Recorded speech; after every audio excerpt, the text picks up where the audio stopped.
Well, a very good morning to all of you. So, we have assembled here to study the fundamentals of multiphase flow, and I begin with an assumption that you have already covered the basics of fluid flow, at least you know what happens when water or air flows through a particular pipe.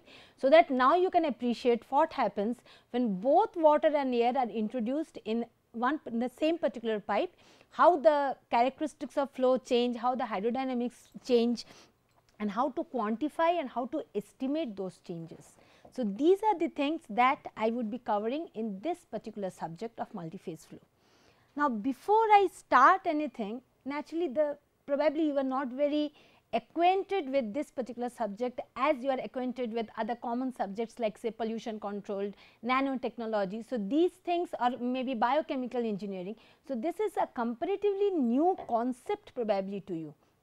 But the first thing which I would like to tell you is that multiphase flow, it prevails in all other subjects that you have come across, like in pollution or say in microfluidics, or say in all the biochemical engineering, in biotechnology. In all these things we usually encounter two or more than two fluids or two or more than two phases flowing together, and we hardly come across situations where only one fluid is flowing. So, to be very honest, multiphase flow is much more prevalent industrially as well as in your daily life as compared to single phase flow situations. So, in this particular class, the first thing which I would like to tell you is, firstly, what is multiphase flow? Where do you encounter multiphase flow? To be more specific, maybe you know a number of applications, but just to summarize the whole situation, and why do you need to study multiphase flow? How is it different from the basic fluid mechanics that you have already studied till now? Okay. So, when we talk of multiphase flow, the reference books of course I will be mentioning at the end of the class. So, when we talk of multiphase flow, it is usually the interacting flow of two or more phases where the interface between the phases is influenced by their motion. Now, just note certain things regarding this particular definition. Now, when we give this particular definition, there are certain words. I do not say it is just the simultaneous flow of two or more phases. Now, whenever we mean phase, it is just the phase which you have studied in thermodynamics. It is that particular state of matter which is continuous throughout in chemical composition and physical structure. So, when we talk of phases, it is either a solid phase, a liquid phase or a gaseous phase. Okay. Now, remember, it is just not the simply the presence of two or more phases which guarantees multiphase flow. There are certain words here, the interacting flow of two or more phases, which means that we call it multiphase only when the phases they interact among one another, and as a result of which the interface between the phases is influenced by this motion. A very classical example which I would like to give you is, suppose you have flow through packed column, say water is flowing through a packed column, or say air is flowing through a packed column. Is it is it two phase or is it single phase? Any idea?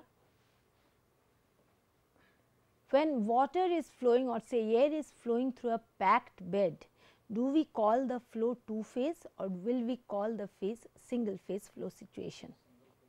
We call it a single phase flow situation because in this case the interface between the solid and the air or the solid and the water does not change with the motion, and we find that the interface is not influenced by the motion.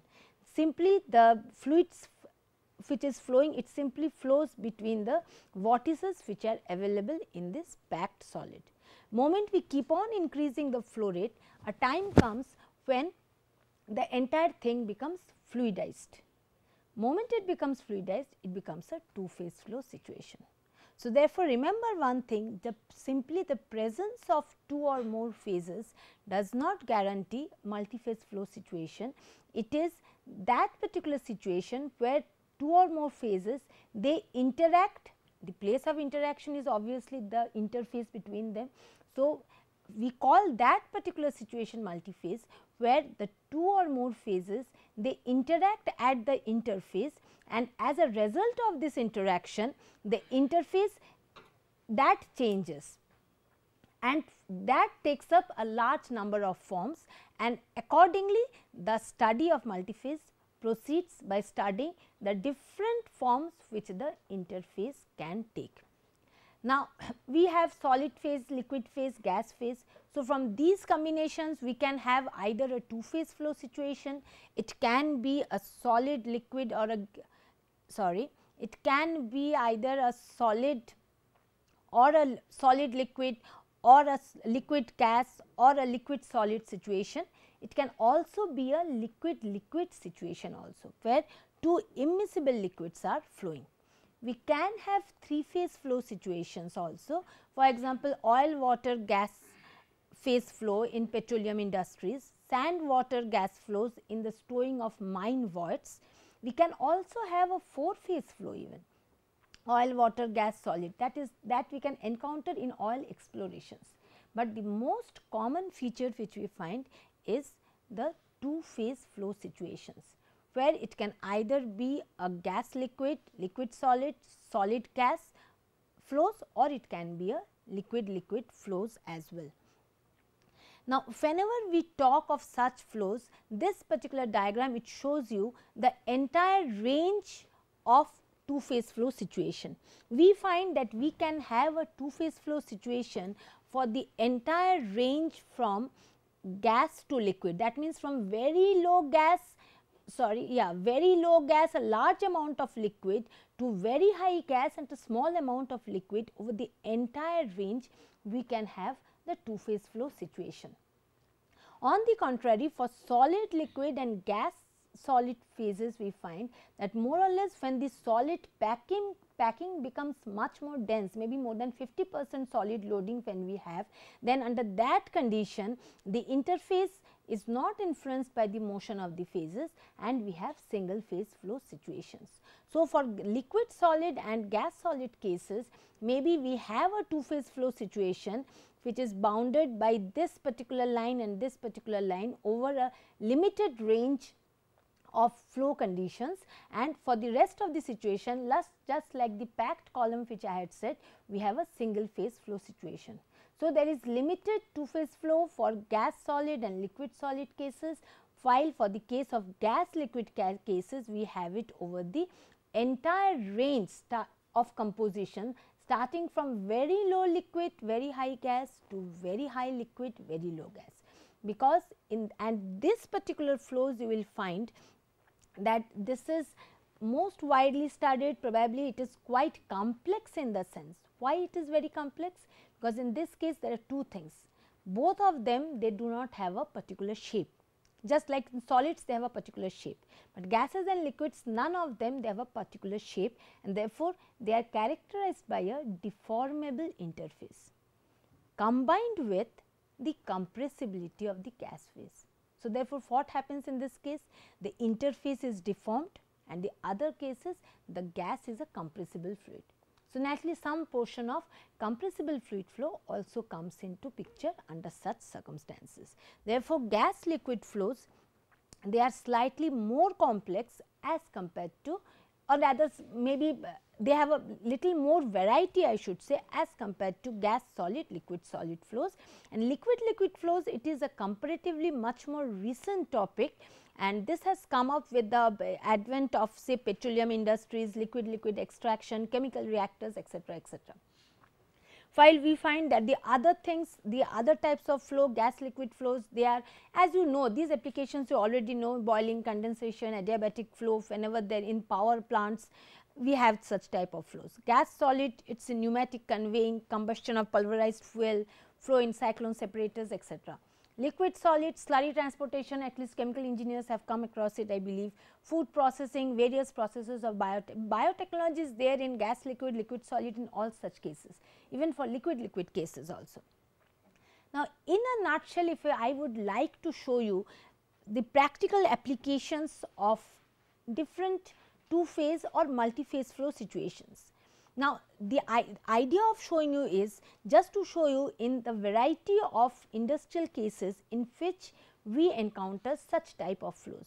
We find it in power systems, a large number of examples are given, and heat transfer systems, heat exchangers, evaporators, condensers, spray cooling towers, dryers, and so on and so forth. Process systems, almost everywhere you find two-phase flows, in whether it is a distillation column, whether it is liquid extraction, emulsifier, atomizer, scrubber, in everywhere we find process in different process systems we find that several applications of multiphase flow, or rather multiphase flow occurs in a large number of applications. Transport systems, definitely in airlift pipeline transportation, very common in oil explorations, pneumatic conveying, pipeline transport of slurries, we find it. Information system also, superfluidity of liquid helium and the charged liquid films, due to this two-phase flow occurs. Lubrication system, definitely environmental control, as I have said, in air pollution equipments, scrubbers, cyclone separators, most of the cases you find two-phase flow situations to be there. Geometeorological phenomena is there, and of course, if you see the biological systems, your blood, your body fluids, almost nothing is a single phase. Most of them are either emulsion or suspension or something of that sort. Now, when you look at the range of applications, you find at one end you have air water or steam water flows, at the other end you have say suspended solid flows, you have slurries and all those things. So, it might occur to you that it is too vast, and how can one particular subject or one particular principle govern all this type of flow phenomena. Now, we will find that in all these types of flow phenomena, what we find is that certain initially what was the attempt? Initially the thing which was done is that each and every system was taken up, and the approach was essentially empirical in nature. So, therefore, the study was primarily empirical, and design equations were suggested or operating conditions were suggested based on the system. So, people used to think that whatever is applicable for biological fluids will definitely not be applicable for oil industries. So, therefore, it was of a limited generality. There was another thing also. See, maybe in the early 21st centuries also, under that condition, if we take the power plants, we find that in there mostly the designs were empirical, very low efficiency was there, and a large amount of power or rather large amount of fuel loss was there, and at that time the performance probably was governed by the material constraints. The materials were not very well developed, so the boiler material etc. were the limiting constraints to decide how well the boiler is going to perform. Now, what has happened? Now, we find that under the present circumstances, metallurgy has improved a lot of new materials have come up, and then there is an increased pressure for much better performance, more reliable performance. That is number one. Number two, now safety has become very important. Now, if safety has to become important, you need to know number of things. You need to know the safe operating limits, under which limits you are supposed to operate, and where you should not, in which particular territories you should not invade. Then in that case you have to know the limit of operations, under what range of conditions you should be operating, and in a less fortunate situation, if there are faults, how to diagnose the faults. In case you have to know these things, you need a good amount of data on the hydrodynamics and the heat transfer characteristics of the two-phase flow situation or the multi-phase flow situation, which is undergoing under that particular conditions. Then if you have, then in that case you need a optimum design. Now, in order to have an optimum design, you need to know the proper design equations, which will again depend upon the fluid flow characteristics. If there is a heat transfer, it will depend upon the heat transfer calculations.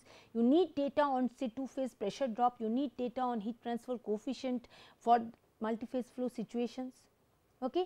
So, we find that now, and there is certain other things. Now, probably we go for larger scale of plants. Whenever we go for larger scale, we need much more accurate data.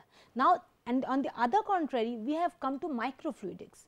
So, for flow through micro channels as well as flow through a larger scale, for all these things, the physics slightly becomes different. So, unless we understand the physics of multiphase flow, it becomes very difficult to go into areas which have not been studied previously or which were not very prevalent in earlier times. So, now therefore, we find that the incentive to study multiphase flow that comes from 3 points of view. Firstly, it is the designer's point of view, next it is the operator's point of view, and finally, it is the safety. From designer's point of view, as I have already mentioned, to optimize the design to produce a product which is much more competitive in today's market, we need a quantitative or rather detailed quantitative study of say heat transfer coefficients, two phase pressure drops and things like that. For the operators, they need to know the optimum operating condition, and in a less fortunate situation, they need to diagnose faults which has already occurred due to departure from the ideal condition. So, what we need to do? We need to perform some experimental investigations in a particular geometry, or we need to find out the two phase flow regimes which are prevailing. For example, say suppose a fault has occurred because the flow has become stratified.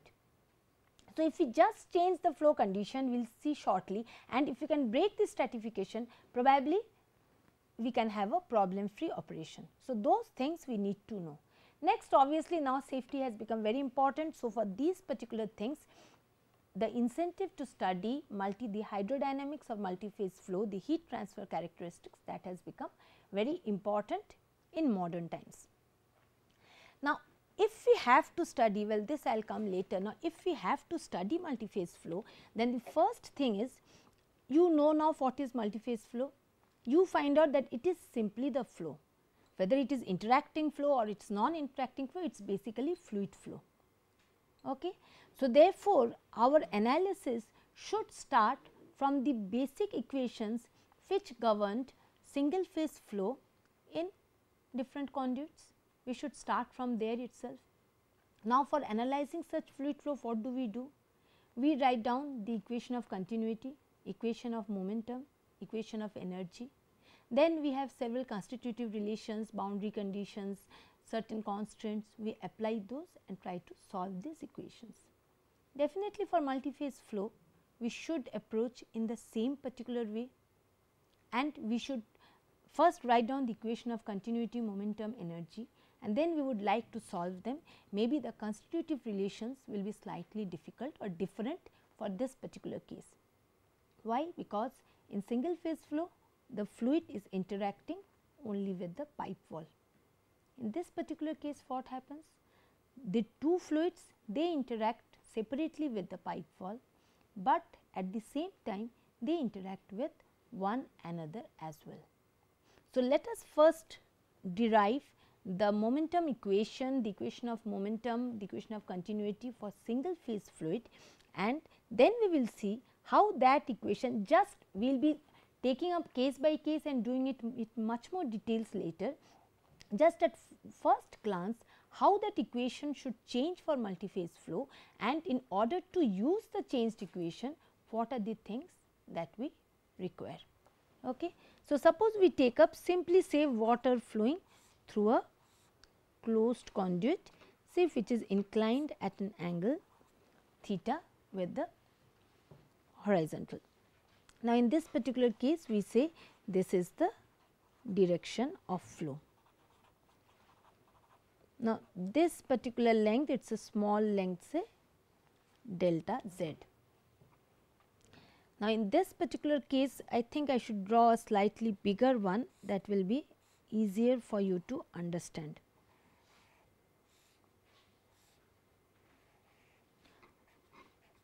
This is delta z, say the cross sectional area is say A, and your interfacial area, it is say S, the interfacial area. Okay. So, the direction of flow is this. Now, if this is the direction of flow, then in that case the pressure force will be applied here, it is P A here, and in this particular case it is going to be P plus. Any doubts anywhere, you can just stop me and you can ask me. This becomes area. Okay. wall shear stress, this you already know, it is just a recapitulation for your convenience, and then definitely there is a gravity force also which is acting in this particular direction, say F g is the gravitational force acting. Interfacial area is S, okay. S we have taken as the interfacial, it's just the wetted area, the perimeter in this particular case, it's just the perimeter, the area in which the shear stress applies. Where does the shear happen? The shear happens at the wall, okay. So therefore where does shear happen? It happens around the entire circumference of the wall. So therefore the shear stress multiplied by the entire circumferential area, that is the wetted perimeter area in this particular case. Now for this particular case, suppose we write the equation of continuity. So this gives you W equals to rho into U into A, where rho is the density of the fluid, U is the velocity, and A is the cross sectional area. Now if we strike a momentum balance or rather force balance in this particular case, what we get?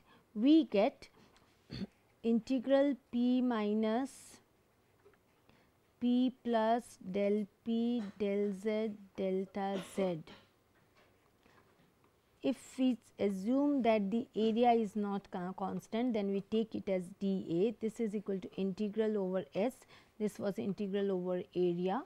So, this is tau W delta Z ds plus integral over area del Z of gu delta Z dA plus integral over area rho g sin theta delta Z dA. So, we find that in this particular case we are having the pressure force, we are having the wall shear stress or the shear stress forces, and we have the gravitational forces, and as a resultant of this we find this is the rate of change of momentum of the fluid. Okay.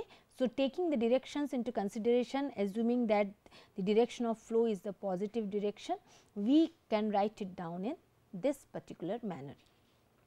Now, for one dimensional analysis, suppose usually we have one dimensional assumptions. So, for one dimensional assumption, how does the equation change?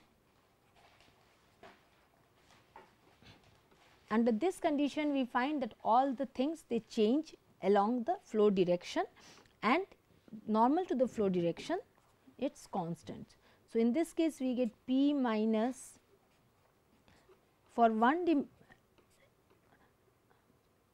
directional assumption, sorry, not dimensional, one directional unidirectional assumption, we get P plus del P del Z delta Z into A. This will be tau W S delta Z plus d d Z of g u into delta Z into A plus rho g sin theta delta Z into A. Okay. So, this is the thing which we get. Now, in this particular case we find that dividing throughout by or rather if we just solve it, we get minus A dP dz. This will be equal to tau W S dividing throughout by delta Z and taking the limit as delta Z tends to 0. Okay. Should I write it down? Dividing throughout by delta Z. These things you already know, you have done these things several times, but anyhow, and taking the limit as delta Z tends to 0, we get minus A dP dz. This is equal to tau W S plus A d dz of any doubts you can get it clarified from me plus mass by area.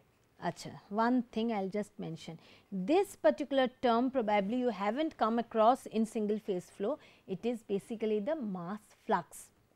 We will be using it quite frequently in this particular case. It is just if we take the mass flow rate as W, usually we are used to taking it as m dot, but in our case I will prefer to take it as W. Why, you will understand later. And in that case G equals to the mass flux of that particular fluid. Okay.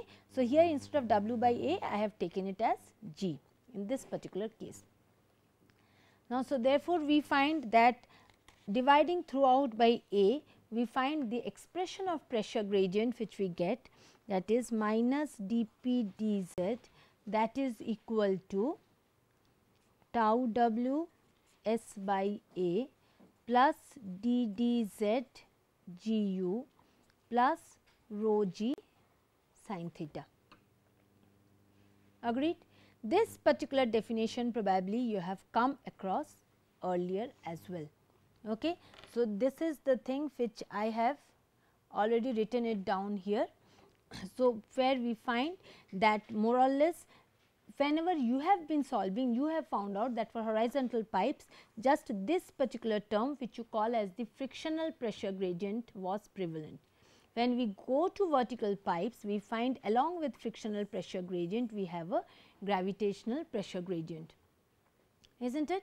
So, usually since for vertical pipes the gravitational pressure gradient is much less as compared to, the frictional pressure gradient is much less as compared to gravitational component. So, usually for vertical pipes we just used to say that minus dP dz equals to rho g sin theta. Okay. But definitely there is a frictional component as well in under that condition. What probably you have not come across much is this particular pressure gradient. Any idea of what this particular pressure gradient it signifies? Change in velocity and mass flux. So, it is the acceleration pressure gradient. Okay. So, we find that the pressure gradient it comprises basically of three components. It is the frictional pressure gradient and the acceleration pressure gradient as well as the gravitational pressure gradient.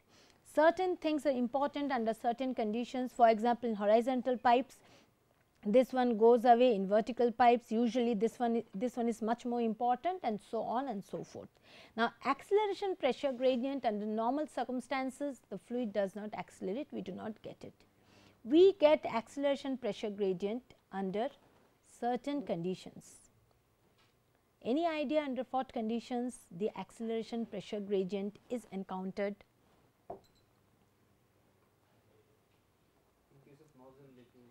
Very correct. In case of nozzles and diffusers we can have acceleration pressure gradient. Why? What accelerates the, rather what causes the acceleration pressure gradient for the case of nozzles and diffusers? The change in cross sectional area is definitely one. Under any other circumstance we can have this particular pressure gradient. Other than that, under any other condition we can have it. We can have it when, say there is when we have compressible flows, when the density is changing with length, or when there is a change of phase. Okay. Whenever there is something which brings about acceleration, we have the acceleration pressure gradient. Okay. So, therefore, usually this particular component, the acceleration pressure gradient, this is much more important for compressible flows. Okay. So, for compressible flows what is the situation, we will derive it and then I will show you the actual derivation. So, we find that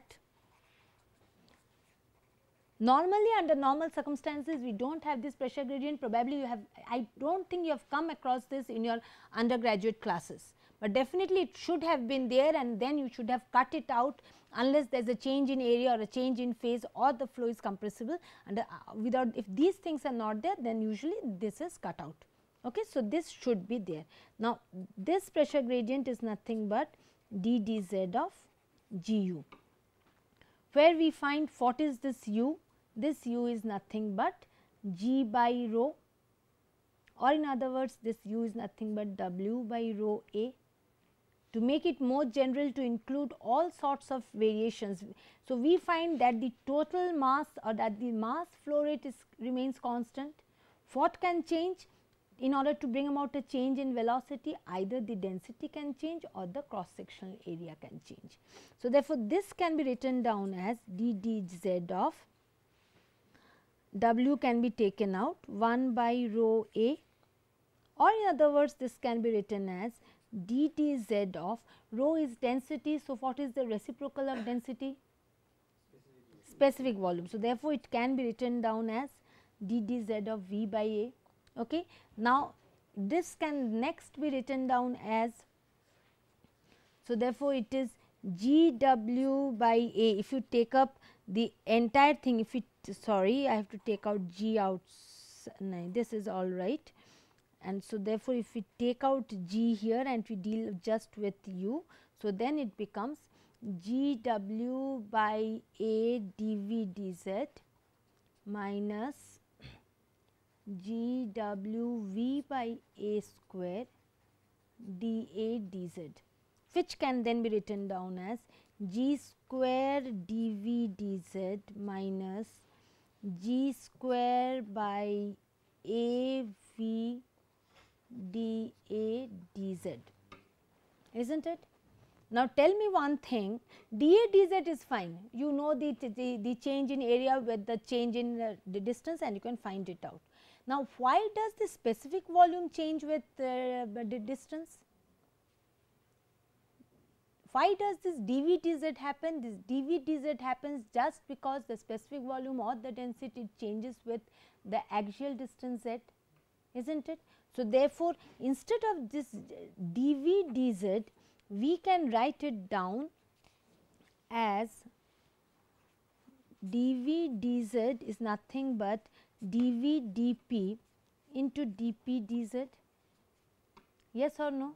So, this can be substituted in the acceleration expression that I have put up here, and then this finally this acceleration expression can be substituted in the total pressure gradient equation that I have written down or that I have derived, in other words.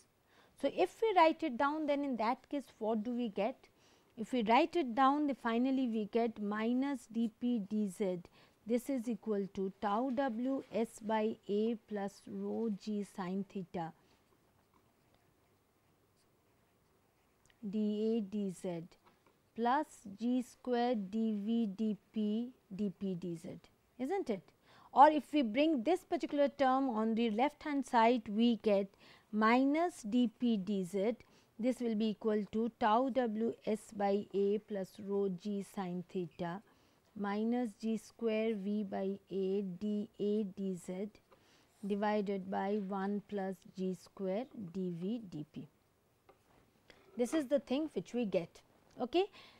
And as we go to further, we can find out that what is this, but how can this G and this dV dP, they can be represented, and finally, we can get it here. This entire thing has been done in this particular case for compressible flows. Just whatever I have done, I have just written it down, so that you can see that finally from this particular denominator, we find that this denominator we will be doing compressible flows a little later. So, I will be during that time I will be covering this portion, but for the time being you can very well see that this denominator corresponds to something like 1 minus ma square.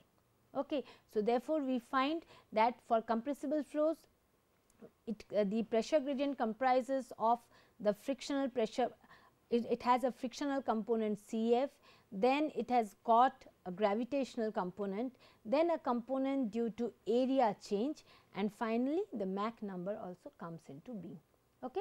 So, this was just a recapitulation for your single phase compressible as well as incompressible flows. Now, in that case, let us go to the incompressible flow situation. Now, just by looking at this particular equation, this we have already derived for when just one particular fluid, an incompressible fluid, say, or even it can be a compressible. For any particular fluid, we have derived this particular general equation. Now, the same equation must be applicable for two-phase flow situations. I will generally be talking about two-phase flow situations because this is the simplest kind of multi-phase flow. Okay. When we go to 3 phase situations, it will just be the addition of parameters, but the basic physics more or less will remain constant. So, if we are dealing with 2 phase flow, can you tell me in what ways this basic equation, how should it change, or what are the additional terms or different terms that should come, so that this particular right hand side, this gives us a representation of the actual pressure gradient which occurs under 2 phase flow situations. Any idea what it should be? What are the terms that should come in this particular cases? We find that the terms which will come is, firstly there are 2 phases, 2 phases are in contact with the wall. So, therefore, instead of tau w s by A, we should have one tau w 1, just to write it down in this particular way, in order to keep it for an infinitesimal length, we can keep it ds 1 dA, or we can keep it as S 1 by A, plus there has to be a tau w 2 in this particular case.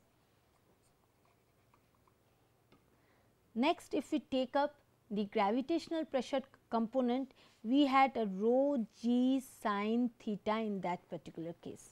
Now, in this particular case, it has to be the rho mixture, is not it? It has to be the effective density of the 2 phases. So, it has to be either rho mixture or rho Tp, in whatever way you want to define it. And then there we had d dz of Gu. In this particular case, there are 2 phases. So, there has to be G1 U1 plus G2 U2 in this particular case. Got it? So, therefore, area in this case, if you remember the original definition, the original derivation, what we took, we took the entire area. Okay, the pressure drop, if you see the basic thing which I had drawn in this particular case, you find the cross sectional area was there, the entire pressure was being applied along that particular cross sectional area. So, that area had actually come here. Okay, so, that area, so I am considering G1 U1 G2 U2 into that entire area. Okay. So, therefore, area in this case is not going to be A1 A2, it is being conducted over a control volume which extends over the entire cross sectional area of the pipe. Okay. So, therefore, we find that if we take this particular situation, this is just to start with, just at the first glance what appears to you. Now, if the equation it gets modified in this particular way, so we find what are the things that we need to know. We need to know tau w 1 in this particular case, we need to know tau w 2 in this particular case. Now, if we have to know tau w 1 and tau w 2, then in that case number of things we have to know. What are the things? First thing is how much of the, rather what fraction of the pipe wall is covered by fluid 1, what fraction of the pipe wall is covered by fluid 2. And we do not even know whether the relationship between tau w and your frictional factor etc., which is applicable for single phase flows, whether that is applicable for 2 phase flows or not. So, the first thing is there is no obvious relationship between the wall shear stress in single phase and 2 phase flows. The other thing which comes into, the other thing is that in this particular case, if you observe, we find that there should be interfacial shear also. So, apart from tau w 1 and tau w 2, there should be a tau I as well. Okay. For the total balance it does not come, but definitely there is a tau I. Same thing, just as you were telling, instead of 1A, A is a measurable parameter. In this case we need to know A1 and A2. If we have to know A1, A2, we have to know what is the distribution of the 2 phases in the conduit. Then remember, here we have one, instead of S, the wetted perimeter, we have S1 and S2. Along with that we have an SI as well. Okay. So, therefore, we find what are the problems which are coming up. First is no obvious relationship between wall shear stress in single and two phase flow. Information is needed about the interfacial shear stress tau I. S includes S1, S2, Si, then A includes A1 and A2. Okay, these things are coming up. So, therefore, in order to know A1, A2, in order to know S1, S2 and things like that, first thing what we have to know is the distribution of the two phases. Now, remember one thing, this distribution is not in our hands completely. We can just control the amount of the two fluids that we can introduce in the conduit. But whatever we introduce, in the same proportion the two fluids might not flow inside the conduit. Suppose you have introduced 1 LPM of air and 1 LPM of water, or 10 LPM of air and 10 LPM of water. Okay. Now, so you know what is your inlet composition? It is 50%. You have introduced a mixture with 50% air and 50% water. Now, when it flows inside the conduit, remember both of them have different densities. So, therefore, there will be a slip effect. One particular fluid will try to slip past the other fluid, and therefore, in that case what we find is just because of that slip, the composition of the fluids at the inlet will not be equal to the composition of the fluids in the inside the pipe.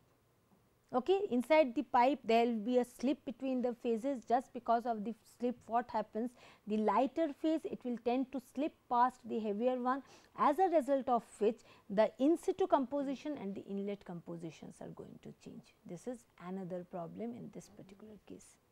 So, therefore, unless you know the in situ composition, can you find out a proper definition or a proper expression of rho m, rho mixture? What is this rho mixture? Suppose we deal with a gas liquid mixture, and suppose we express the composition in terms of void fraction, which you have already done. Okay. So, we take alpha as the void fraction. So, what is this rho mixture? It should be alpha into rho 2, where 2, or rather alpha into rho gas, let me take it, plus 1 minus alpha into rho liquid, correct. So, in this particular case, unless you know alpha, the void fraction, you cannot proceed to do anything. This is number 1. So, firstly you have to know alpha. What is alpha? This is the in situ void fraction, remember, and this is not equal to the inlet void fraction. So, this is the thing that you are supposed, in this part is your input, you can control it, you can regulate it, but this part is not within the control of any experimenter or designer.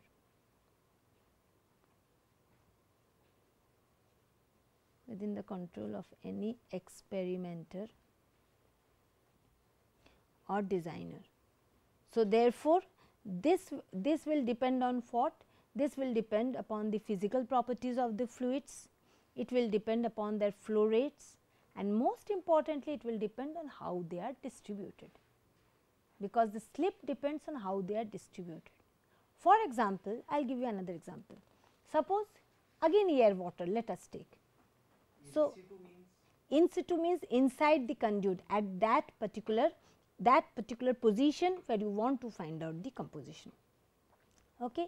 For example, suppose see this particular in situ composition, how it changes. Suppose we are having air water. Okay. So, we are having a large amount of water, a small amount of air. What do you expect when they are flowing? Air will be distributed as bubbles. We will be studying this in much more details. On the contrary, you have large amount of air, small amount of water. How will they be distributed? They will be distributed as there will be gas in the center and liquid will be flowing as films at the wall. Now, do you mean to say the slip will be same for both these cases? It cannot be same. So, it depends upon the interfacial distribution as well. Okay. So, therefore, what we find is that why is, see, we had started with the single phase equation. What we did, we simply added up, it is not as simple as I tell you, but just at one go we simply tried to add up a few extra terms. Instead of tau w, we had your tau w1 and tau w2. Then instead of rho, naturally we are going to have rho m. So, just by these simple things what we find is that in this particular case the situation becomes much more complex as compared to single phase flows. Sorry, why it becomes much more complex? Because firstly two things, the two phases can distribute themselves in a large number of ways, and that is not within the control of the experimenter or the designer. And the other thing is there is a slip between the phases, due to which the in situ composition and the inlet compositions, they are very different. Now, due to this what happens? For single phase flow, what do you need to know? You just need to know whether the flow is in laminar or turbulent. If you do not do that, you cannot find out the frictional pressure gradient, can you? You cannot use laminar flow equations and expect to get accurate results for turbulent flow conditions. Can you do it? You have to find out whether the flow is under laminar or turbulent flow conditions. For that, what you have to do? It is a very well defined process, there is no argument about it. Go to find out the Reynolds number, refer to the Moody's plot or whatever it is and do it. Why can't you use laminar flow equations for turbulent flow? Just because the distribution is completely different. We have a very ordered type of flow in laminar flow and a very chaotic random flow for turbulent flow. Same thing in this particular case also, it is just not sufficient to know whether individual fluids are in laminar or turbulent flow, but we need to know whether the variety of distribution, we have to know the distribution of the two phases. Just like we cannot use laminar flow equations to predict turbulent flow pressure drop, in this particular case also we cannot use bubbly flow equations to predict the pressure drop of annular flow. Can we do it? Suppose we have derived equation for this particular bubbly flow case. Okay. So, for this particular bubbly flow case, suppose we have derived a equation, we cannot use the same equation to find out the pressure drop in this particular case. The total flow distribution is different. Okay. So, therefore, what we find is that we have to know firstly the distribution of the two phases, and interestingly for single phase flows what we have, whether the pipe is inclined, it is vertical, it is horizontal, it hardly matters. Okay. The same Reynolds number we use to find out whether the flow is laminar or turbulent. But interestingly in this particular case we find that the distribution, it depends upon the geometry of the conduit, whether it is circular, its size, its shape, whether it is a micro channel or it is a milli channel or it is a large channel, on that it depends. And it depends upon the orientation, whether it is vertical, whether it is horizontal, whether it is inclined. Why? Whenever it is horizontal, what happens? There is a stratification tendency, gravity acts on the two phases differently, and therefore, the lighter phase will like to stay on the top, the heavier phase on the bottom. Okay. This is not going to happen for vertical cases, agreed. So, therefore, in this particular case finding out laminar and turbulent were much easier. In this particular case we find that flow geometry becomes very important, the flow orientation becomes very important, flow direction becomes very important in the same vertical pipe, whether it is upflow or downflow, it is very important, whether it is co-current flow, counter current flow, that is becomes very important. Okay. And definitely phase flow rates and properties, it goes without saying. Phase flow rate and phase property, it is important for both single phase and two phase flow situations. In addition to this particular case, we find that we have to know the distribution of the two phases for any particular hydrodynamic study, and if we have to know the distribution of the two phases, we have to take into consideration the flow geometry, the orientation, the flow direction and so on and so forth. There is one other very interesting thing which I would like to tell you with respect to this particular situation. So, firstly we found out that to find out rho m, we need to know the in situ composition or the alpha. There is another very interesting thing which I would like to show you. See, in this particular case, this acceleration pressure gradient we had expressed it as d dz of gu. What is this u? This is nothing but g by rho, isn't it? So, therefore, this can be expressed as g square 1 by rho, or in other words this can be written down as d dz of v, right. So, therefore, minus dp dz acceleration for your single phase cases, this becomes g square. It can also be written in this particular form, yes or no? We can write it in this particular form. Why could we write it? Because we could just take 1 by rho equals to v. Similar way, we can write down dp dz acceleration for two phase flow conditions as g square d dz of v mixture. All of you agree we can write this down, but here comes a catch. In single phase flow, what we could write down? We could simply write down rho equals to 1 by v. Tell me, for two phase cases, can we straight away write down, I have already put not equal to, can we straight away write down that your 1 by Vm equals to rho m? We cannot write it down. Why can't we write it down? Any idea, anybody? Let us go to the basic definition of density and specific volume. What is the specific volume? It is the volume of 1 kg of the substance. Agreed?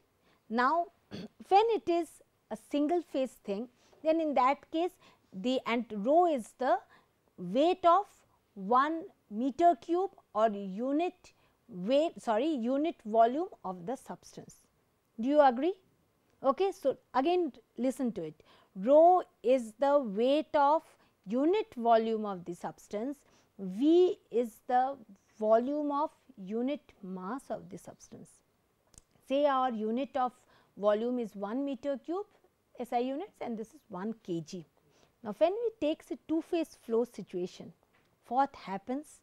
In 1 kg of the mixture, we have x kg vapor, where x is the quality. Remember, quality and void fraction you have already come across, and we have 1 minus x kg liquid.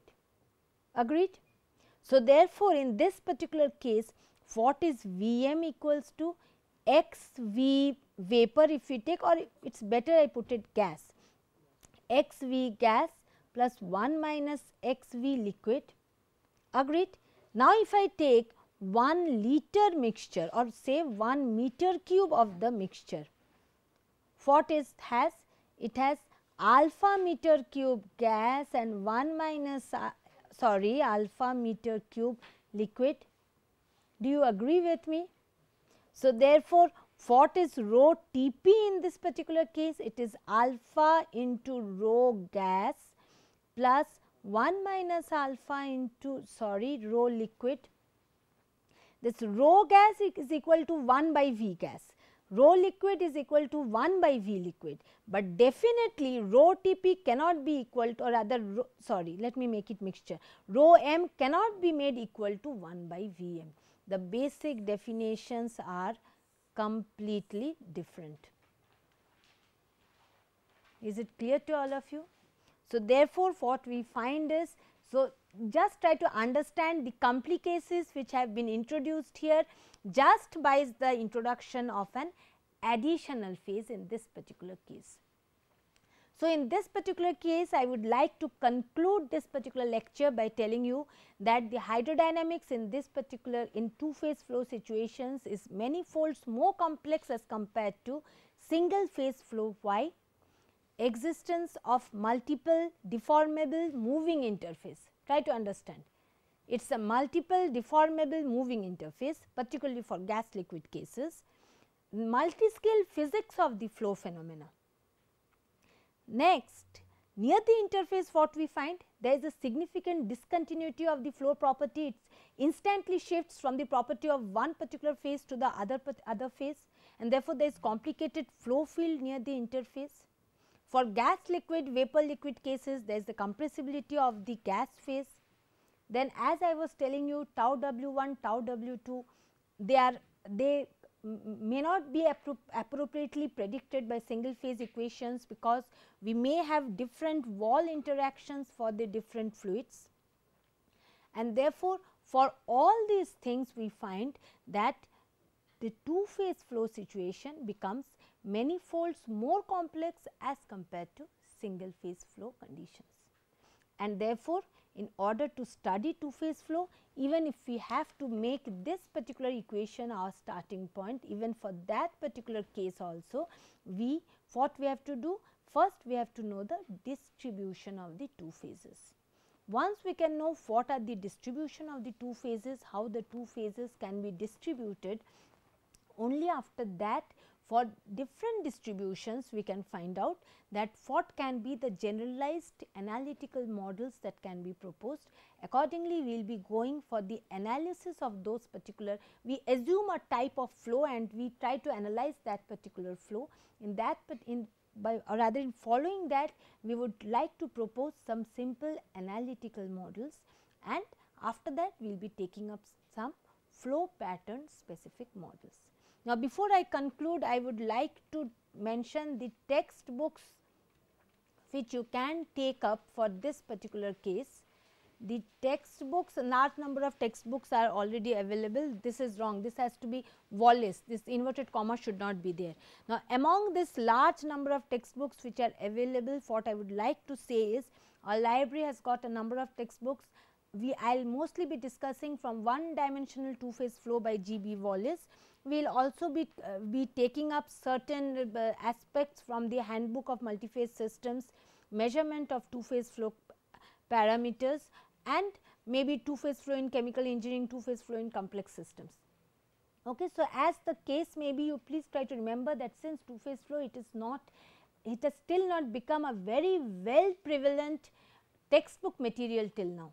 So, therefore, good amount of things might also be taken from different papers, from different research findings, but for the time being, initially probably Wallace, Govier and Aziz, Butterworth and Hewitt, the book by Hewitt, the handbook of multiphase systems, these books will more or less suffice to do with you. Okay. So, we conclude the session today with this particular note, and from tomorrow we are going to start a discussion on the estimation of different flow patterns under different flow conditions for different fluid types. Thank you very much.